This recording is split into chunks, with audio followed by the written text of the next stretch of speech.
Esto es Cabildeo Digital.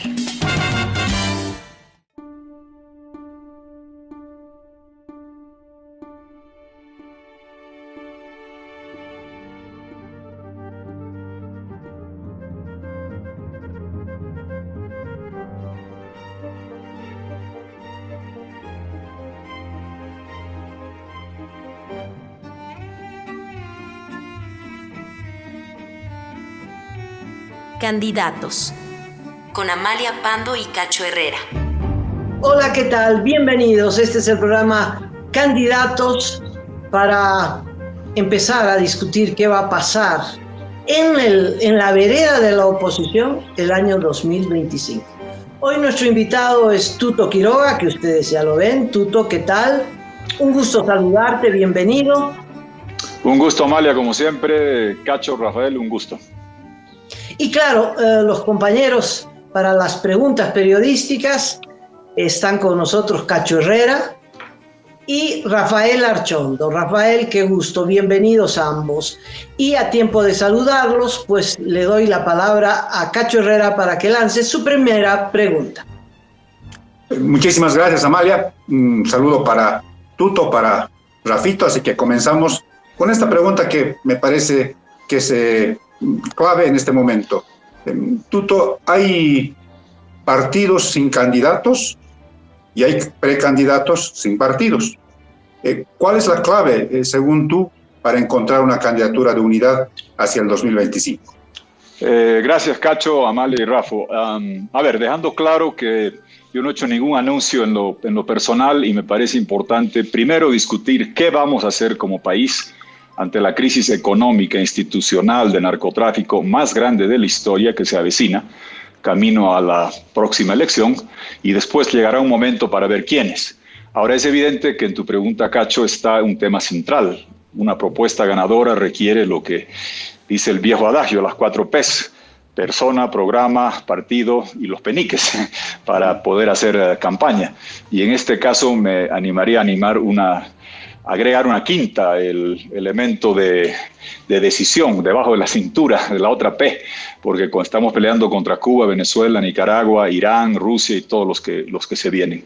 A ver, es evidente que no hay un sistema político, está destrozado, Cacho. Hay partidos que no son tales. Yo diría que hay un autobús grande, desordenado, que es el MAS, un conglomerado de partidos o de movimientos sociales, y 10, digamos, taxis o siglas.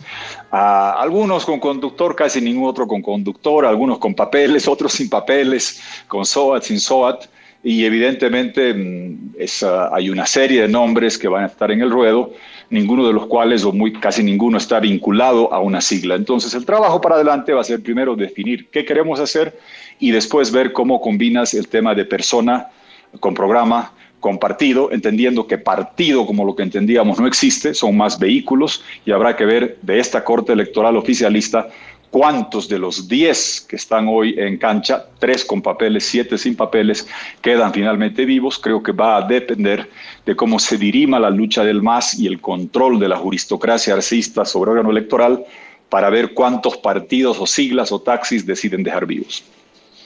Rafael. Sí, sobre eso, Tuto, cuando tú dejaste de ser candidato para entregarle tu respaldo a Carlos Mesa, decías claramente que Carlos Mesa era quien podía ganarle a Evo Morales. Ese era, digamos, el propósito, aquel 2019 tan turbulento. ¿No estamos ahora en la misma situación otra vez? Es decir, yo, digamos, recuperando lo que tú decías, me parece que el quién sigue siendo de todas maneras más importante que el qué, porque el qué finalmente es sacar al MAS del gobierno. El problema es quién puede lograr hacer esto. A ver, 2 aclaraciones en eso, Rafo. El 2019 yo no fui candidato, porque recuerdas que entonces Evo Morales inventó esto de las primarias, que no eran tales, eran coronaciones, como de las comparsas de Santa Cruz, cada uno con su reina. No había concurso real. Y era que buscaba Evo Morales: blanquear su violación del 21F, obligando a todo aquel que quería postular a entrar a un proceso paralelo de primarias, donde al ingresar blanqueabas la violación del 21F de Evo Morales, cuando Bolivia dijimos que no. Y es evidente que yo hice el mensaje en ese momento. Ahora, sí, dicho eso, a mí me desesperaba, Rafo, que no se hablaba de esto, de la crisis económica que se viene. Hoy la situación es totalmente diferente. ¿Por qué? Porque aquellos que solitariamente peregrinábamos desde el 2009, 2011, diciendo se están farreando el gas, vamos a tener que importar líquidos, nos creían locos y la gente no veía venir ese desenlace triste. Cuando desde el 2014 decíamos se están farreando, despilfarrando las reservas de dólares del Banco Central, la gente decía, queda mucho, no importa, pues ahora llegamos a este momento. El 2020, quisiera recordarte, yo le dije a Bolivia, viene la debacle económica, se requiere 7.000 millones de dólares del Fondo Monetario Internacional, Banco Mundial, BID, para salvar la macroeconomía, proyectar, resucitar el gas y proyectar Bolivia. Hoy ese problema, cuando yo lo decía, nadie más lo compartía, hoy todo el mundo lo comparte, es fácil cuando el paciente económico está rumbo al cementerio decir eso, y hoy el desafío del 2025 no solamente es sacar al MAS, con Janine lo sacamos, no con Janine, con el pueblo boliviano, ella quedó, ¿y qué pasó? Volvieron. El desafío ante la debacle económica es recuperar la macroeconomía que va a reventar en los próximos meses de una forma que no hemos vivido desde el año 85, reconstruir todas las instituciones de la democracia, resucitar el gas, de lo contrario no hay futuro, proyectar el litio, que desde el 2009 vengo peregrinando. Yo decía baterías, Bolivia, capital mundial de baterías, Rafa, y Evo me decía, no, baterías, no, autos, y ni un triciclo, ni un patín han hecho hasta ahora. Y además de eso, enfrentar el narcotráfico y el conglomerado criminal de Venezuela, Cuba, Nicaragua, los 3 piratas del Caribe con sus padrinos rusos e iraníes. Ese es el tamaño del desafío y eso hay que primero a la gente que entienda, porque aunque no lo creas, Rafa, esto que hablábamos hace unos años, ni en la banca te daban, que te entendían, ni analistas económicos te decían que era así. Hoy la gente quizá lo comprenda y por eso, determinando qué se necesita, vamos a poder ver con quién. Esto es un baile, se necesita pareja de baile, es una crisis que requiere cirugía, se requiere doctor, es un edificio derrumbado que requiere ingenieros, es un nido infestado de narcos criminales que requiere a alguien con seguridad. Ahí vamos a poder determinar la clase de liderazgo y proyecto si estamos claros en el desafío que tenemos el 2025, que es el más grande desde el 85 económicamente y desde el 82 políticamente. Hay una pequeña discrepancia, Tuto, simplemente, es decir, efectivamente se necesita un nuevo gobierno, una transición, encarar todas las tareas que tú has planteado, pero antes que nada se necesita ganarle al MAS, eso es lo primero. Ya lo que venga después se podrá hacer, pero solamente si se triunfa sobre el MAS, y hasta el momento nadie le ha podido ganar al MAS, entonces, por eso repito un poco mi pregunta. ¿No es más importante de todas maneras el quién, como sucedió en Venezuela? ¿Quién puede ganarle a Maduro? María Corina Machado, no cualquier otro opositor, solo ella, digamos. Así es. Y ella estaba 20 años peregrinando y todo el mundo decía que era radical, intransigente y que no servía. Y en Venezuela tiene un adagio, Rafa, que dice cuando te toca, hablando de candidatura presidencial, cuando te toca ni aunque te quites y cuando no te toca ni aunque te pongas. Es evidente que el MAS ha sido mayoría. Y a mí me frustraba y me dolía, Rafa, que fue mayoría porque tuvo el mejor legado económico de la historia de Bolivia con la mejor coyuntura china de precios altos de materias primas. Pero esos precios altos no beneficiaban a Guatemala, a Nicaragua, a Honduras o Haití. Beneficiaban a Bolivia porque aquí les dejamos reservas de gas, gasoducto a la Argentina y Brasil, contratos con Argentina y Brasil, IDH de 50%. Aquí les dejamos San Cristóbal, San Vicente, una serie de proyectos. La coyuntura alta de precios de materias primas solo te beneficia si recibes lo que les dejamos. Y la gente creía que era el buen gobierno del MAS, que habían nacionalizado, que era todo un cuentito, y es evidente que tuvieron mayoría desde el 2005 para adelante, y es evidente que la empieza a perder Evo, no el MAS, el 21F del 2016. Él en lo personal, todavía no el MAS como partido. Y el error que se comete en la transición, Janine merece juicio y responsabilidades, pero su gobierno, desde el punto de vista de haber candidateado, no haber develado la situación económica, no haber mostrado lo que fue la gastadera, no cumplió su rol histórico, y triste que aparecieron los Murillos y los Zamoras, que ahora todos se fueron, se escaparon antes de que se vaya la pobre Janine, la dejaron sola y tirada a la señora. ¿Ahí qué pasó? Pensábamos desde el 21F que el MAS ya estaba en minoría. No, Evo estaba en minoría, el MAS aún no, y la crisis hizo que vuelvan. Entonces, Rafa, Evo Morales en lo personal era minoría. El MAS aún no, porque a pesar de mis esfuerzos, la gente pensaba que había bonanza económica.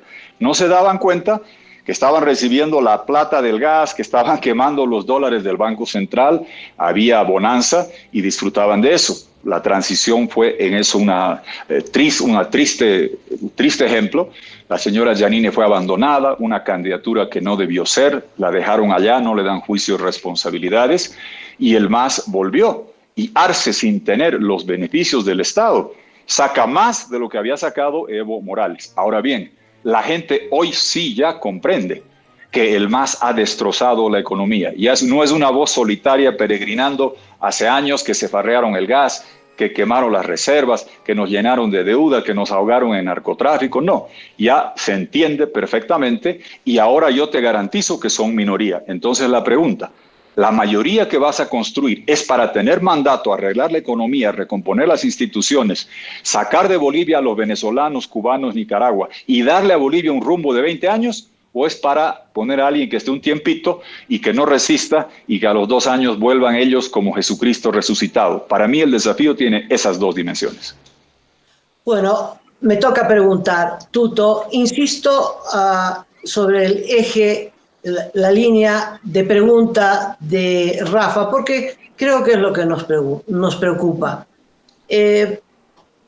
Lo primero que quiero decirte es que no fuiste el único que decía que la economía se iba a pinchar, que había derroche. No fuiste el único. Primero me parece que estás exagerando.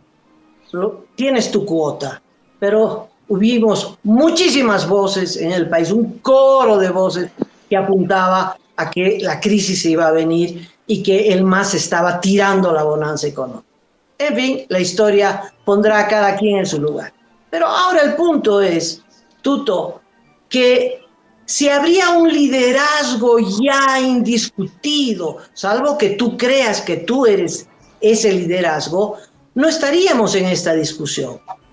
Venezuela tardó 20 años de sufrimiento, de dictadura, para entender de que tienen que unirse, de que tienen que elegir democráticamente a ese candidato, que fue Corina Machado, y que fueron a primarias para poder elegir ese candidato, porque hay muchos candidatos. Hay 23 que ya tienen el trajecito de candidato y que quieren ser presidente de este país, pensando que la división del MAS es una gran oportunidad, ¿no? Entonces, la pregunta es, Tuto, ¿cómo resolvemos este problema de liderazgo de la oposición? Muy bien, Amalia, 2 cosas. No, yo no pretendo ser el único, sí el que más temprano lo decía. Le he enviado ahí unos cuadros.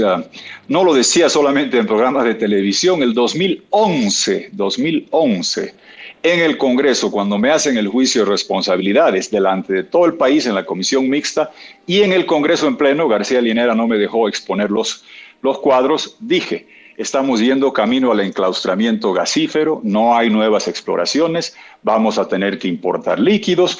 Mostré que hacíamos 64 pozos perforados el 99 y que estaban haciendo 5 por año, bajaron a 1 por año y como gran cosa Arce hoy día dice que está haciendo 3 por año. Ese es el desastre de todo lo que pasó con el gas. Lo mismo te puedo mostrar desde el 2014 de temas que yo entiendo que no hay mucho conocimiento, la hoja macro del Fondo Monetario, cómo caían las reservas, los derechos especiales de giro, cómo los venden, cómo se agarran el encaje, cómo se agarran el Fondo de Protección al ahorrista. Esto fue mucho tiempo. Está bien, hoy día ya todo el mundo comprende que el MAS se farreó el gas y nos quebró. Ahora la tarea es, primero, a mí lo que más me preocupa, Amalia, te voy a decir que es que en esta pelea de Evo y Arce están bifurcándose. Y Arce pretende que es un marciano que llegó el 2020 y que no es responsable de nada de lo que ocurrió antes. Y más aún, dice Evo no perforaba, Evo no buscaba hidrocarburos, Evo se farreó los dólares, Evo dejó hacer el narcotráfico, Evo nos endeudó. Y Evo Morales en el otro lado dice: ¿quién habrá puesto a Arce de presidente? Es el dedazo del jefazo, se olvidó y pretende que no está. Entonces, en eso se están bifurcando Y ante la anomia congresal, Evo está fungiendo de jefe de oposición. Y a mí me preocupa enormemente que sobre todo el señor Evo Morales logre que cuaje el discurso de que todo estaba bien mientras él no estaba. Yo por eso recorro universidades con los cuadros y muestro 60,000 millones de dólares del gas. ¿Cuánto fue Evo? ¿Cuánto fue Evo con Arce de ministro? ¿Cuánto fue Arce, presidente puesto por Evo? De la farra de reservas, encaje, ahorristas, oro, DEX, son 19,550 millones de dólares. No 13,000, no 15,000. Casi 20,000, 19,550, dividido 12,066 Evo y los otros 7,500 Arce puesto por Evo. Entonces, ¿por qué? Porque en esta pugna que domina, no tu programa, pero otros medios de comunicación, Amalia, no el programa de ustedes, parecería que son la alternativa, el uno, y algunos creerán lo que dice Arce, que Evo fue el culpable del desastre y que él está arreglando, que él está perforando, que él está resolviendo el litio, que él está buscando gas. Y Evo dice, hasta lo acusa de narco a Arce, Dios me salve María. ¿Quién firmó la ley 906, marzo 2017, que legalizó la producción de coca del Chapare, no la bendita milenaria tradicional de Yungas de la Cuyico, no, la del Chapare que se hace cocaína? Marzo 2017 tiene la firma de los dos. ¿Quién se farreó el gas? Los dos. ¿Quién se farrearon los dólares? Los dos. Son la yunta que quebró Bolivia. A mí me parece imprescindible, antes de ver en este lado esto, no dejar pasar que estos señores están presentando impunemente como alternativa el uno al otro, cuando hay que recordar que son la yunta saqueadora, que juntos llegaron y juntos se deben ir el próximo año. Espérame, Tuto, pero lo que tú dices ocurre, y es un hecho que ocurre, que la polémica está entre Arce y Evo, porque la oposición no aparece, y ahí tienes tú tu cuota. Bueno, yo me encantaría estar, te doy dos cosas, creo que le mandé un cuadro a Cacho, quisiera, yo peregrino por Bolivia y donde puedo hablo y muestro exactamente esto, donde puedo, no tengo parlamentarios, como decía Rafa, yo bajé, no tengo parlamentarios para hacer esto. Por ejemplo, sí, es triste ver cómo en el Parlamento nadie alza la voz. Te doy dos cosas que han pasado, dos cosas de las cuales nadie habla. Aquí está el cuadro de cómo se farrearon los recursos.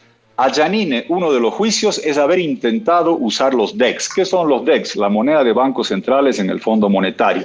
Eso es préstamo, tenía que ir al Congreso, no fue. Juicio a la pobre Yanine. Estos señores se han gastado la friolera de 486 millones de dólares de los derechos especiales de giro. Entras a la contabilidad del Fondo Monetario, aparecen como pasivo, estamos pagando intereses. Este año 12, 13 millones de dólares, el próximo año 20, 22 millones de dólares, y el Congreso no dijo esta boca es mía. Yo reclamo por qué a Yanine le enjuician por haber intentado, sin hacerlo, prestarse los DEX, y aquí que lo han hecho no pasa nada. El oro, segundo ejemplo, Amalia, teníamos 43 toneladas de oro. En el Congreso, en la ley, le autorizaron vender y mantener un mínimo de 22 toneladas de oro monetario, no reloj Ordinchi bañado en oro como el de la presidenta del Perú y estas cosas que salían, no. Oro fino, refinado, monetario, certificado, sin explotación laboral y demás. ¿Qué dije del Banco Central el otro día?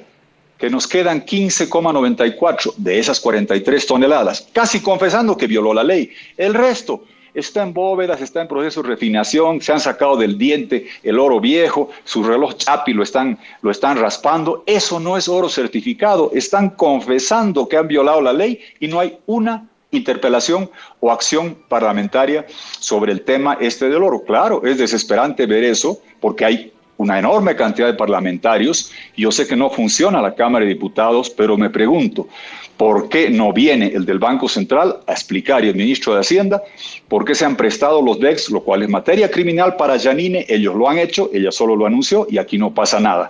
¿Por qué han violado la ley que Andrónico firmó hace unos cuantos meses? La han violado flagrantemente con el tema del oro. Hoy día, en la mañana, he sacado un tuit, entren a la página del Fondo Monetario, IMF Bolivia, ¿qué dice? ¿Recuerdan ustedes, Amalia, concluyo con esto? Yo lo vi recién el sábado, el video entero de Arce. Ahí ves cosas, te vas dando cuenta de otras cosas. Este hombre es tonto a la vela, al cuadrado. Solo una anécdota para que García Linera parece que le aconseja hacer aritmética, porque dijo, para compararse con Argentina, ¿no? Aquí la inflación es baja, en Argentina el cuatrimestre 50%.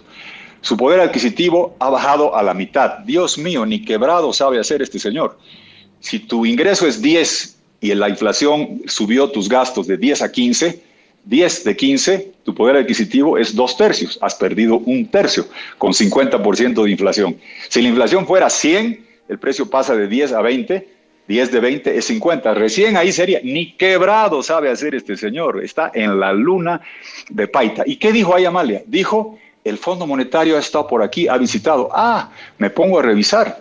Article 4, informe del artículo 4 se llama.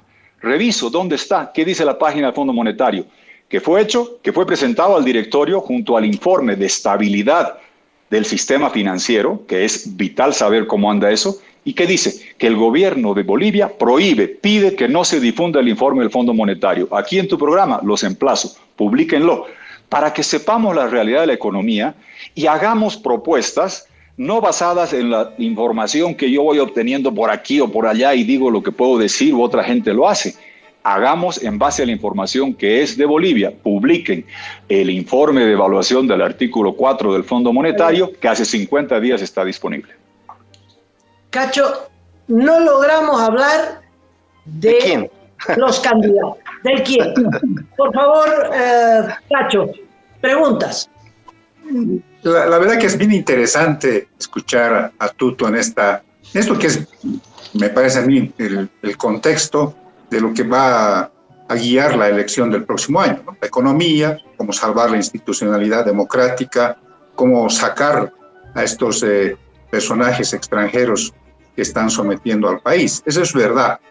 Pero Tuto, lo que planteó, por ejemplo, en un primer programa acá en Candidatos, Ronald McLean, es, por ejemplo, hacer una suerte de preprimarias, ¿no? Una especie de gran encuesta presencial y que la gente, incluso al margen de lo que dicen las normas, se exprese y diga, esta persona es la que debería encabezar o debería ser la que enfrente al MAS, ¿no?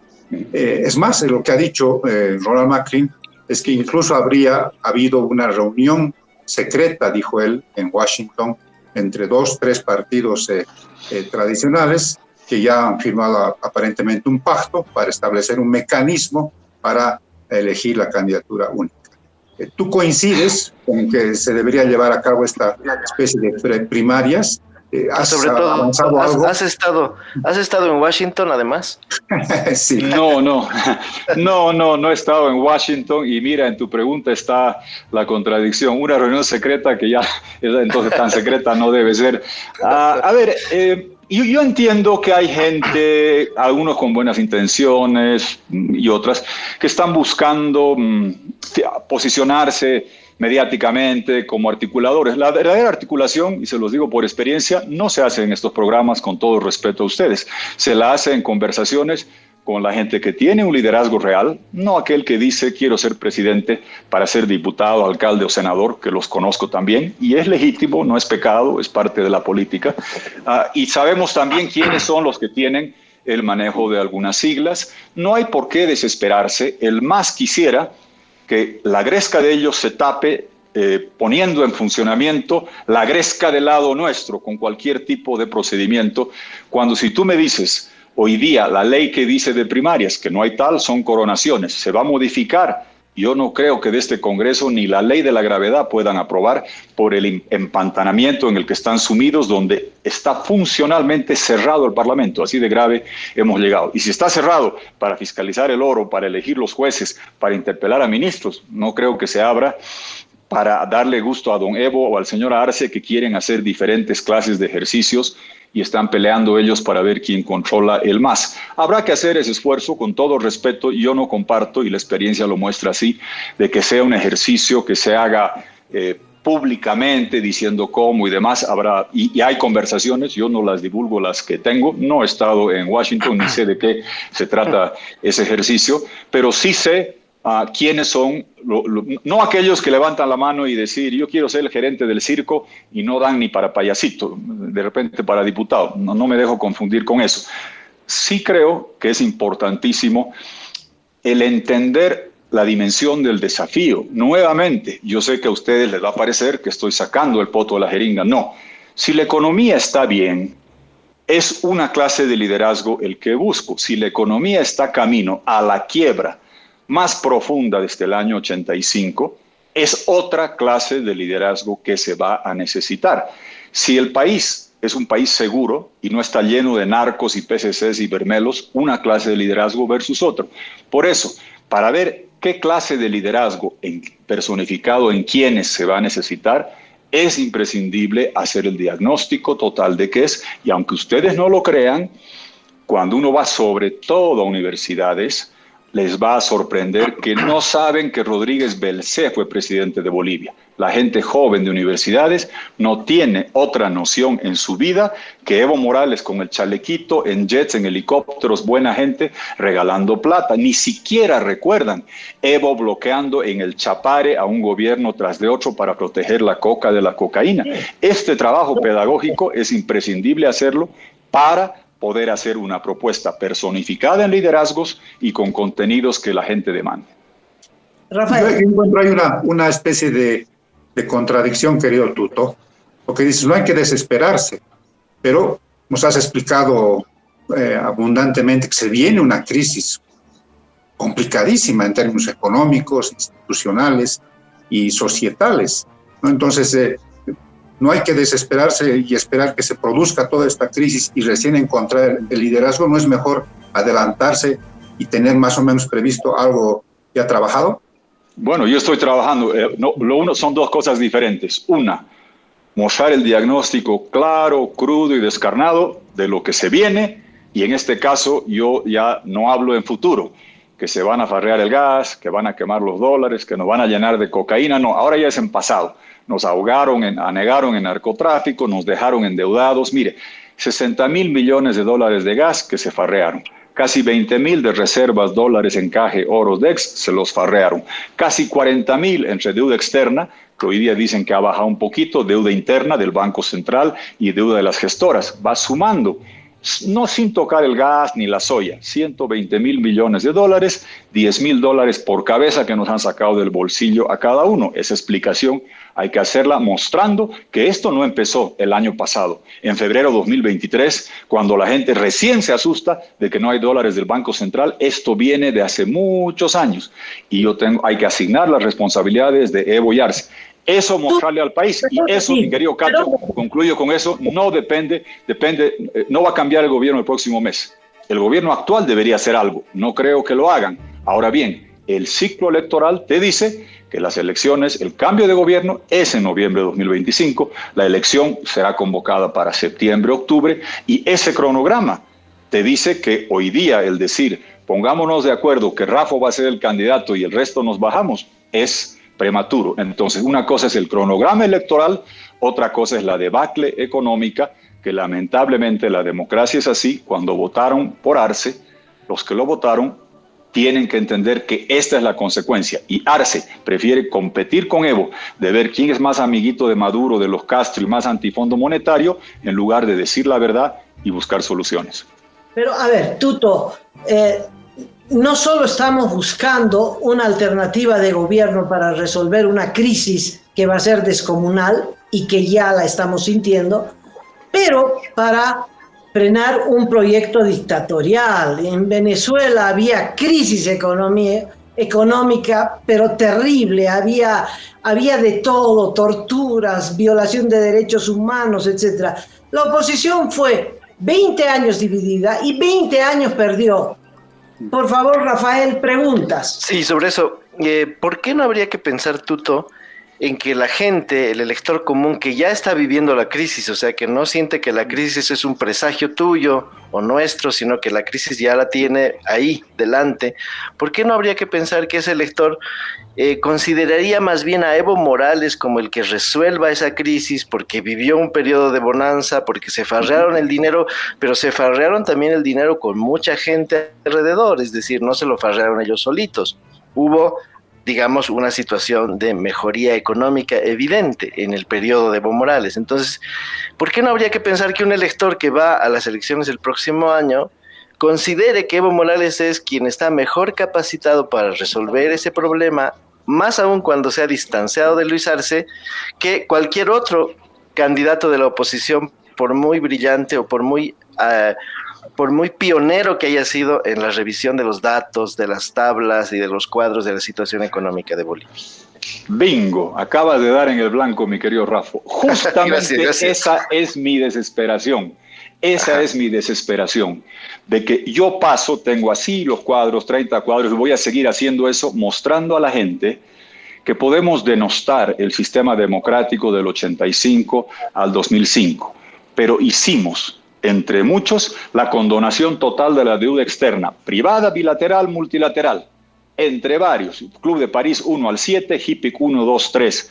Hoy día el Banco Central saca la tabla que muestra cómo la deuda externa va cayendo. Hicimos el HIPIC 1, HIPIC 2 y cómo el 2006, 2007, ¡prum!, desciende. Regalito que les dejamos nosotros las 3 tarjetas de crédito de la deuda externa limpias, prácticamente en cero. Les dejamos un país lleno de reservas de gas, gasoducto a Brasil, gasoducto a la Argentina, 50% IDH, las empresas acá, pozos perforándose. Así recibió Evo Morales, con Arce de ministro, el país. ¿Y qué hicieron? Quemar el gas. Tuvieron la suerte de los precios altos, la fórmula de Herbert Müller. Yo estaba paradito en 99, yo ahí miréis, parecía un sueño hecho realidad. El sueño de años. Gas al Brasil, $1 el millón de BTUs, 6 millones de metros cúbicos miserables. Llegamos a exportar más de 50 a $10 el millón de BTUs. El más que hizo, lo que yo digo, se opusieron a los gasoductos, se opusieron al IDH, se opusieron al referéndum de Carlos Mesa. Y es como aquel que se opone a que la pareja se case, a que nazca el hijo, se bloquean el hospital el día del parto y cuando el bebé nace rosadito y bonito se creen el padrino. Eso justamente es hay que explicarle a Bolivia, que Evo Morales recibe un país sin deuda, casi sin narcotráfico, con instituciones relativamente funcionando, incluyendo justicia. Ana María Campero había sido defensora, Bakovich estaba en Caminos, Rodríguez Belcé estaba en la Suprema. Destruyen todo, llenan de narcotráfico, se farrean el gas, no reponen reservas y después de llevarse el gas saltan a los dólares del Banco Central, después de eso se endeudan, después de eso sacan del Banco Central y hoy nos llevan a la quiebra y acabas de dar en el blanco. Mi angustia es que Evo Morales está con mucha efectividad. Los domingos, aunque no lo crean, soy tan aburrido que salgo a trotar escuchando lo que dice y no soy tonto. Sé perfectamente dónde está yendo. Pretender de que todo estaba bien y que llegó Arce. Ya ni siquiera habla de Janine. ¿Se acuerdan que decía que los golpistas? No, Arce es peor. Arce dice es peor. Arce es el peor presidente de la democracia, dice. Sí. Como diría García Linera, declaremos empate técnico. Entre él y Arce se llevan la flor conjunta. Entonces, sí, es justamente eso, que la crisis se va a acentuar cada día que pasa. Cacho decía, ¿por qué no hacemos algo? Porque Arce está en el gobierno. ¿Qué debería hacer? Yo lo he dicho y lo haría yo de frente. Fondo Monetario, Banco Mundial, BID, reprogramación de deuda china, de Brasil, de los bonos, un programa de balanza de pagos, $12,000 millones, ordenar el gasto público, resucitar el gas. Hay que hacer cosas claras. ¿Arce las va a hacer? No. Y conforme esto se sigue erosionando, Rafa, el gran problema va a ser que hay gente que va a empezar a creer, oye, de verdad, cuando estaba Evo, esto no había problemas. Claro, porque Evo pone el vehículo sin frenos a deslizarse por el barranco. Al principio parecía agradable, un vientito en la cabellera, y ahora ya llegamos al final, nos estamos estrellando y la gente no se acuerda que Evo al volante y Arce al ladito, pagándole sus aviones, sus viajes, hicieron toda esta farra. Hoy día, claro, y Arce pretende decir, Evo no perforó, pero ¿y quién estaba en la mesa de gabinete cuando hacían un pozo al año? Un pozo al año. El 2014, el 2015, el 2016, ha dicho, hicieron 6 pozos, un pozo al año básicamente, cuando eran más de 60. Era él el jefe del equipo económico. Quiere asignar esa responsabilidad a Evo, pero me temo que la gente va a tener efectividad con Evo, va a tener más empatía con Evo si no le mostramos que 2/3 partes a 3/4 partes de todo lo que estoy diciendo lo hizo Evo presidente, con Arce ministro, después Arce presidente, con Evo aplaudiendo porque lo puso. Mi impresión es que hay yo diría una mayoría de la población que entiende que este desastre que va creciendo es resultado del MAS con sus 2 cabezas, Evo y Arce, ¿no? El punto es que es posible que la candidatura de Evo, o Evo, porque por ahí no tiene candidatura, y por ahí Arce tampoco es el candidato, sino David Choquehuanca, pero que para enfrentarse al MAS se necesita una candidatura fuerte. Si habría una candidatura fuerte, no es necesario hablar de unidad ni hablar de hacer internas como en Venezuela para poder elegir a un candidato único, en fin. Yo entiendo que no hay ese candidato fuerte y por eso estamos insistiendo en este punto, porque 8, 9 candidaturas inscritas, Tuto, eso va a favorecer a cualquiera de las dos puntas del MAS, eso es evidente. ¿O tú piensas que en este tramo tú podrías convertirte en ese candidato fuerte? Tú estás de candidato y estás apuntando a eso, me olvido del resto y yo voy a ser el que va a liderar esta resistencia. Amalia, no estoy de candidato porque lo que creo imprescindible, y de verdad yo entiendo que puede haber un interés periodístico de primero quién y después qué, yo creo todo lo contrario.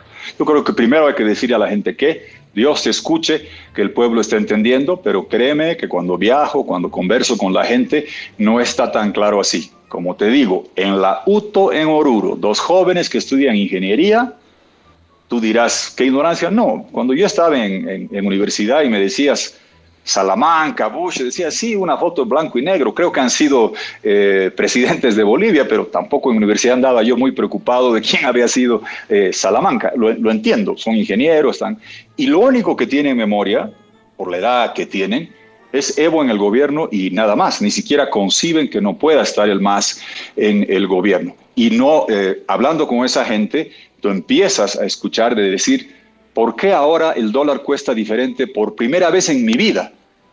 Claro. ¿Por qué? Claro, es primera vez que están viendo lo que nosotros, que estamos con algunas canitas o menos pelo, Rafa está bien todavía, seguramente era jovencito, en la UDP, y no nos acordamos, y recién está empezando a procesarse que eso llega. ¿Por qué el dólar cuesta diferente? Y Arce quiere hacer culto de que la inflación estaría baja, cuando desde el 85 un patrimonio nacional es que logramos bajar la inflación. Y patrimonio nacional también era, y hay que explicar eso a la gente, Amalia, tú lo has vivido, el tipo de cambio URF, único, real y flexible, desde el 85 en el Bolsín, desde noviembre del 2011. Ya no es flexible, se volvió rígido y hoy día ya no es único porque ya hay diferentes tipos en la calle y ya no es real.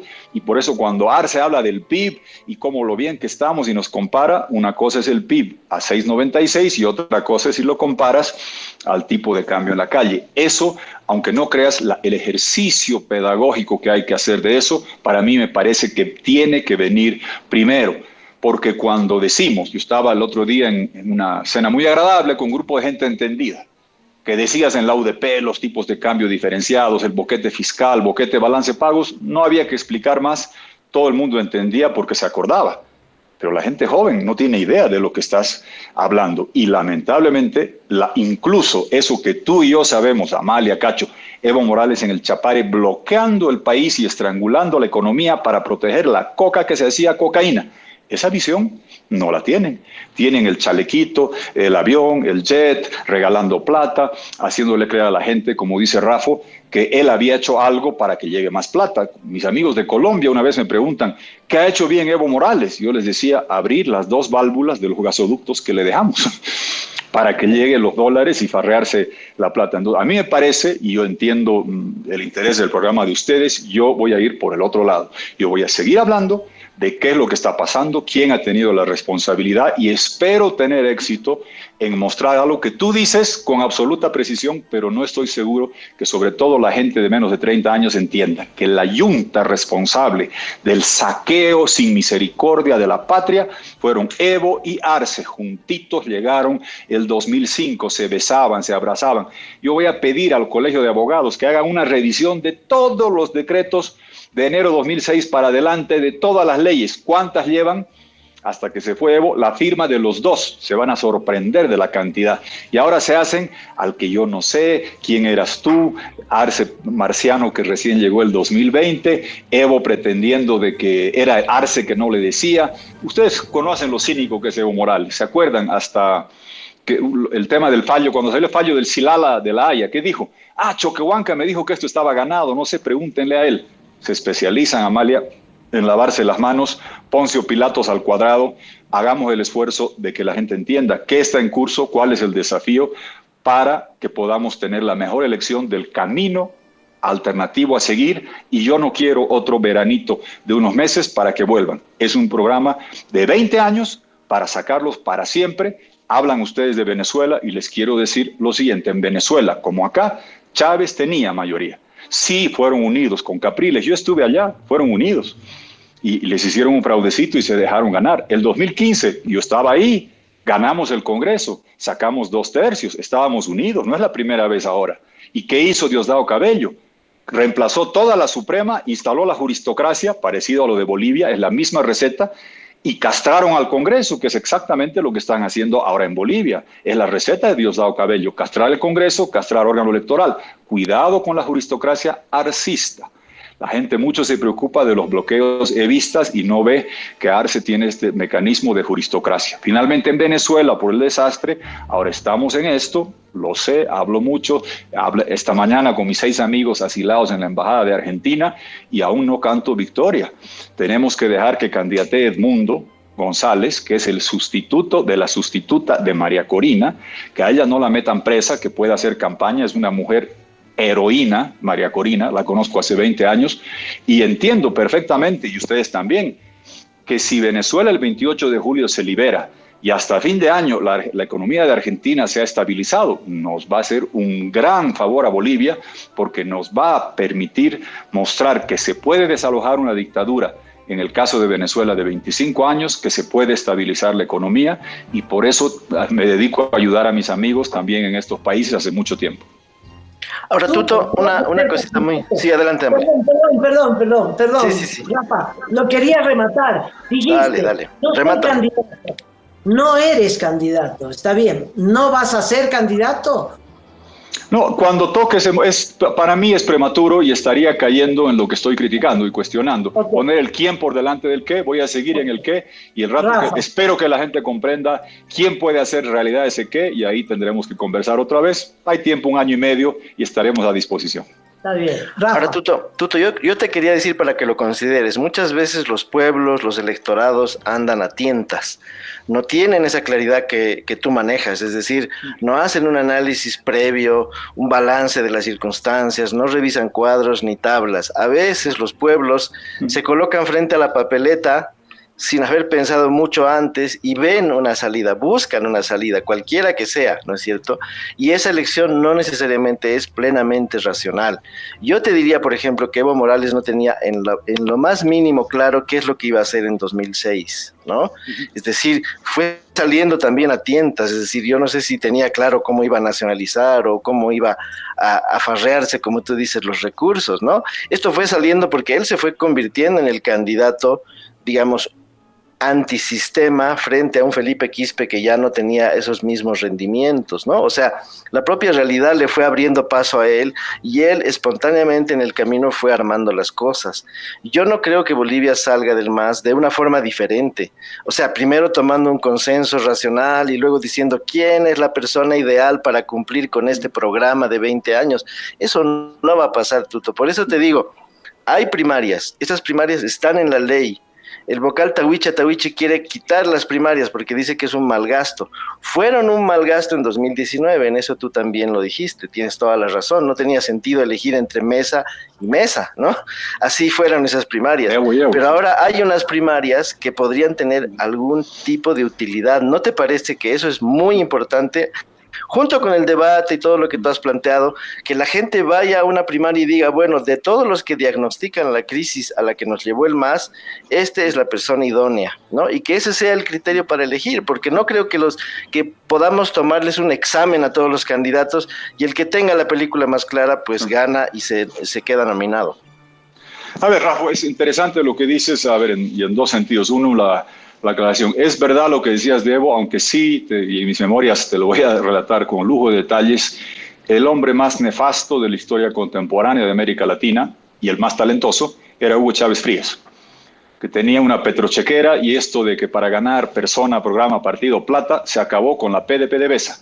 Él compraba campañas, lo pone a Correa en Ecuador con la PDPDVSA, al obispo en Paraguay, del movimiento bolivariano de los 5 países andinos, pasa al socialismo 21, se casa con los Kirchner, se casa con PT, el 2003 despegan, toman la región, lo ponen a Evo Morales aquí, lo sostienen. Ellos sí tenían una estrategia, y aquí hay un montón de cubanos, yo tengo hace 15 años que me siguen en la calle, yo los saludo, ya se han vuelto parte del paisaje. Es parte de, mire, es normal, ya, la gente ya ni se cuestiona que el gobierno de Bolivia de forma vergonzosa vote una y otra vez, como le dice Cuba y Venezuela, en Naciones Unidas para aplaudir la invasión de Ucrania. Es decir, más o menos renunciamos al mar retroactivamente, porque si estamos avalando invasiones, entonces, en fin, es un desastre soberano lo que están haciendo. No, yo entiendo que no, a ver, no va a ser, no es racional, el programa fiscal financiero, pocos lo saben manejar, la baja macro con el Fondo Monetario. Si publican el informe del artículo 4,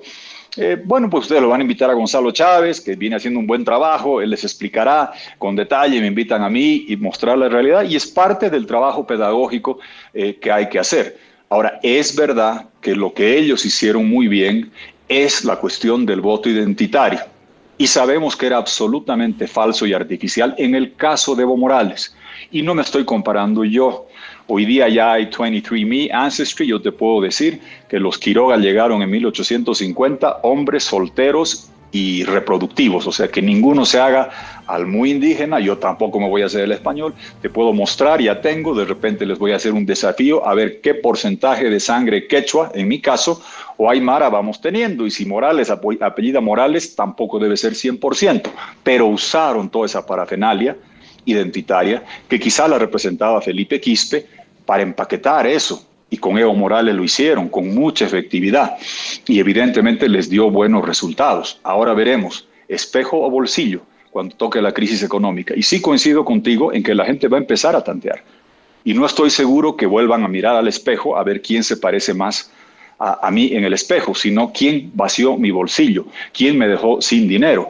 Y tú dirás, ¿es tema de Asobán? No, los gremialistas ya te están diciendo. En Oruro, ¿qué te dicen? Los salteños se han llevado todo, hasta el comercio que venía de Chile por Oruro se ha llevado al Alto. ¿Y qué te dicen los del Alto? No hay dólares, igual que las farmacéuticas, igual que los banqueros. Eso va a llegar, se va a profundizar, y yo creo que ahí ese órgano tan sensible como es el bolsillo, con la crisis que se va a profundizar, y Arce va a quedar del mentiroso más grande porque sigue mostrando 4 cifritas, esconde las cosas, ha vendido más del oro, ya no tiene qué más quemar. Es como que llega el invierno y para pasarlo quemaron los muebles, los DEX del Fondo Monetario, las reservas, el encaje, después han quemado la casa, van a quedar a la intemperie, va a ser grave lo que se viene, y eso para mí va a ser un elemento motriz, catalizador de lo que la gente busque hacia adelante, siempre y cuando, y retrocedo no a tu última, sino a tu anterior intervención, Rafa, tengamos la dedicación pedagógica para mostrarle a la gente que el embustero, fariseo, cocalero, cobarde de Evo Morales fue el principal causante de esta crisis, y que no se lave las manos para que en ese tanteo que tú dices, lo más fácil de Evo va a ser, ¿estaba bien conmigo de presidente? Ah, caramba, sí. Y la gente se queda en esa respuesta sin entrar a entender que el carro embajada que se estrelló sin frenos lo puso él con su copiloto Arce cuando juntos llegaron en el 2005, y tenemos que mostrar a la gente que como el auto se ha estrellado, al piloto y al copiloto, no importa en qué orden, como yunta que llegaron, como yunta se deben ir. Sí, pero lo que te preguntaba Tuto era si el catalizador podrían ser o no las primarias, es decir, todo lo que tú lo has dicho lo entendemos perfectamente, pero ¿dónde se va a encauzar todo ese acto, digamos, de esclarecimiento que tú estás empujando? A ver, pueden ser, pero como están hechas ahora hay una realidad. Ninguno de los instrumentos partidarios que puede poner una papeleta electoral tiene una militancia significativa para hacer primarias, no existe. Que sea la ciudadanía entonces. Por eso, abiertos. está bien. Entonces tendrías que cambiar las reglas. ¿Cómo lo haces? Por ley. Es justamente la pugna No en la siempre. que están enfrascados ahora Evo y Arce. Evo, todo machito, el cobarde que se escapó, le dice a Evo, vamos a primaria siempre y cuando voten los militantes de hace 5 años que yo tenía. Arce le dice, no, que voten los empleados. Y lamento decirlo que en el actual Congreso yo aprendí un viejo consejo: nunca pongas tu futuro y tu destino en manos de los que no te quieren, porque podemos hacer acá un hermoso diseño teórico. Yo les puedo mostrar, votar en blockchain, cómo podemos hacer una forma excelente de hacer primarias. ¿De qué depende? De los masistas en el Congreso. Y ellos nos van a hacer el favor de ayudarnos. Yo no quiero poner mi destino en esas manos. Entonces, es un elemento, no hay que descartarlo, pero tiene un alto grado de dependencia de lo que pasa en este Congreso, que hace meses que creo que ni sesionan en diputados. Entonces solo quedarían las encuestas, digamos, para cerrar. No, hay varias otras formas también, y en las encuestas siempre yo te respondo también lo que decía Felipe González. No nos olvidemos que desde 2010 el MAS ha tomado el órgano electoral y dice que tú solo puedes comentar y difundir las encuestas que ellos aprueban, que es parte del mecanismo que han utilizado para inducir el voto y llevarlo donde ellos quieren. Igualito que Venezuela, dicho sea de paso. Felipe González decía, ¿crees en la opinión pública? Él decía, sí. En la opinión pública, sí. En la publicada, no necesariamente, porque hay toda clase de intereses detrás de eso. Y ahora les quiero decir que las herramientas que existen con redes, muchos tenemos acceso a eso, yo también, porque el mundo ha cambiado. Si ustedes entran a ver Instagram y TikTok, tú miras el producto y el producto te mira, te siente, te analiza, te toma el pulso a ti. Y tienes más información de qué está pensando el votante si tienes acceso a herramientas digitales fenomenales para ver esto. Ahora, ¿cómo se hace eso?